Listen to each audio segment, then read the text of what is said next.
Sweden کے دارالحکومت stock home کے چرچ میں محفل قرآن کریم کی شاندار تقریب، فخر پاکستان مولانا قاری محمد سعد نعمانی کی پرسوز تلاوت سن کر مسیحی افراد آبدیدہ ہو گئے۔ غلام نبی کی رپورٹ۔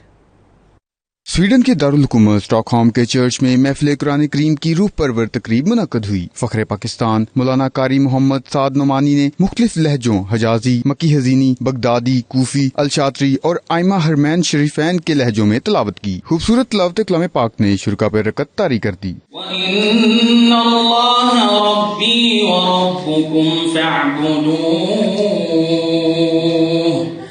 هَذَا صِرَاطٌ